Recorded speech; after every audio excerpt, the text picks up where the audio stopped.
que a paz do Senhor reine em seus corações.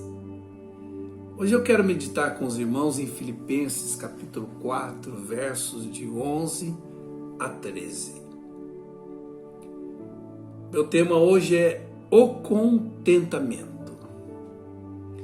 Queridos, ao que tudo indica, o Brasil enfrentará uma recessão em razão dessa pandemia e que poderá ter repercussão ao nível do desemprego, nos salários, nas arrecadações de impostos, enfim.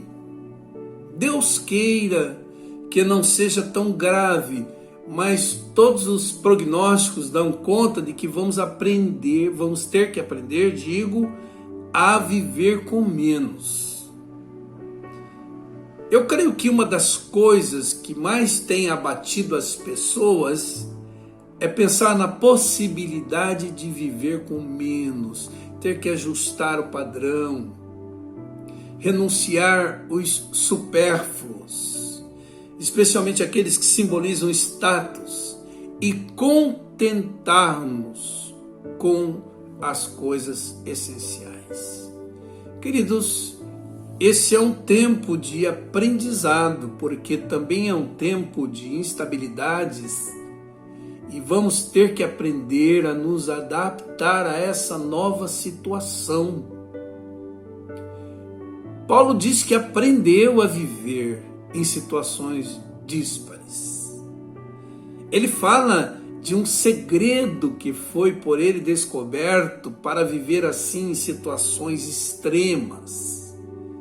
E o fato dele dizer que aprendeu significa que aquilo não era natural nele, mas ele teve que se exercitar, ele teve que treinar, ele foi experimentado a viver nessas situações extremas, sem, no entanto, murmurar, se abater ou se revoltar e blasfemar contra Deus. O que foi que Paulo aprendeu, irmãos? E que pode nos ajudar a adaptarmos a essa nova realidade. Ele aprendeu o segredo do contentamento. Por isso que ele diz: aprendi o segredo de viver contente em toda e qualquer situação. Sem viver com muito, ou seja, ter além do que é preciso, e com pouco, ou seja, tendo aquilo que é essencial para a minha subsistência. Sei o que significa estar bem alimentado e sei o que significa estar alimentado de forma precária. Aprendi, diz ele, a adaptar-me a toda e qualquer situação. Queridos, não vamos confundir o contentamento com comodismo, apatia, resignação, com o desânimo. Não. Contentamento não é o antídoto da boa ambição. Não há problema em se desejar mais.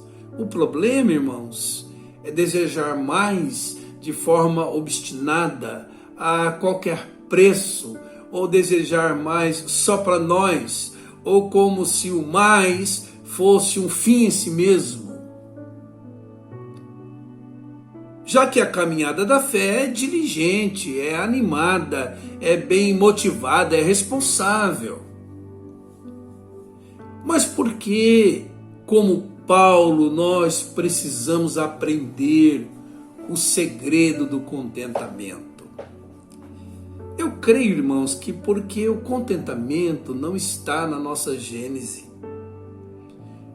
Uma vez que desde o Éden a semente do descontentamento foi semeada no coração humano por Satanás, que insinuou as seguintes coisas aos nossos pais: Deus não é confiável e ele não fala toda a verdade. Por isso que ele começa com a interrogação: não foi assim que disse Deus? Segundo, o que está disponível para vocês, ou seja, aquela árvore que está no meio do jardim, não é suficiente. vocês precisam de mais. E terceiro, vocês podem também ser mais, inclusive como Deus, conhecedores do bem e do mal. Então, queridos, o pecado original produziu gente com dificuldade de confiar em Deus, gente que não se satisfaz com nada, por isso vive sempre correndo atrás de mais, gente que vive lutando para se tornar cada vez mais o centro de todas as coisas, porque não consegue celebrar aquilo que é. Por isso, irmãos, Paulo precisou aprender. O que Paulo aprendeu? Aprendeu essas coisas, que Deus é confiável, que o que ele tem nas mãos é suficiente e lhe basta, que ele é digno sendo o que é, mesmo sendo honrado ou humilhado, tanto faz, porque o seu valor não é derivado da sua condição social ou da aprovação e apreciação dos outros, mas de Deus. Então, queridos, o que vamos ter que aprender nessa nova realidade? Como disse no início, vamos ter que aprender a viver com menos. Vamos ter que aprender a separar desejos e necessidades. Porque a rigor nem tudo que desejamos é o que nós precisamos. E se o custo para a realização de um desejo significa sacrificar saúde, família, relacionamentos, vida com Deus, reputação e integridade, a realização desse desejo não vale a pena. Alguém já disse que o contentamento não consiste em multiplicar riquezas, mas em diminuir desejos. Epícoro, o filósofo grego, disse: não é pobre aquele que tem pouco, mas aquele que, possuindo muito, deseja possuir muito mais. Vamos ter que aprender, como disse Jesus, que a vida de uma pessoa não consiste na abundância de bens que ela possui. Irmãos, Deus está nos dando uma boa oportunidade para investirmos na construção do nosso ser, ou seja, em nossa interioridade.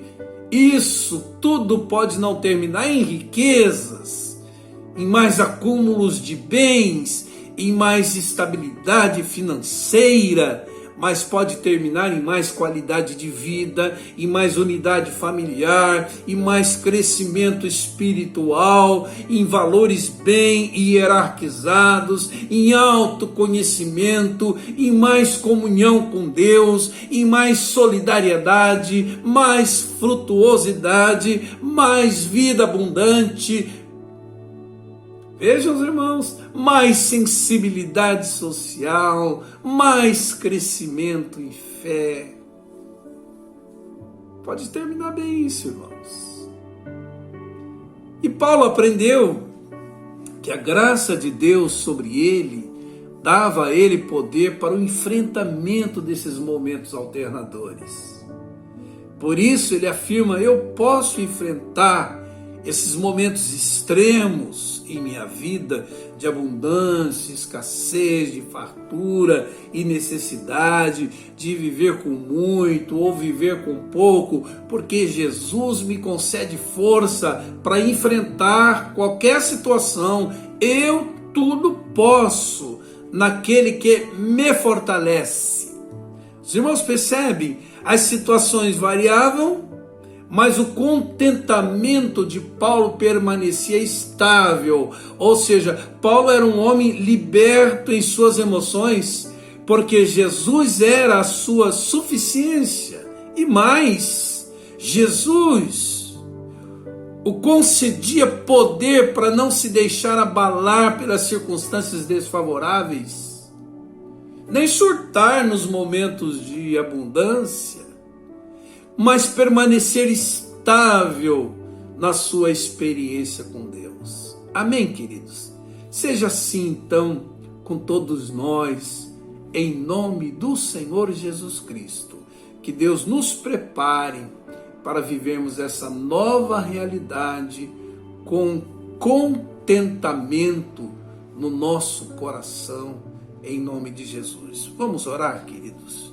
Senhor Deus, em nome de Jesus, ensina-nos o segredo do contentamento. Ajuda-nos na adaptação para essa nova realidade. Ajuda-nos a eleger um estilo de vida simples, onde as necessidades sejam mais importantes que os desejos, especialmente aqueles desejos ligados ao supérfluo. Conceda-nos sabedoria para a administração dos nossos recursos. Aumenta nossa confiança em Ti, e que Tu sejas a nossa suficiência, de tal maneira que, como Paulo, possamos dizer: estou contente em toda e qualquer situação. E que, como Paulo, olhando para o futuro que está diante de nós, possamos afirmar: tudo posso naquele que me fortalece. Eu posso na abundância, eu posso na escassez, porque eu posso em Deus, eu posso naquele que me fortalece. Seja assim, em nome de Jesus e para a glória de Jesus. Amém. Um dia abençoado a todos vocês.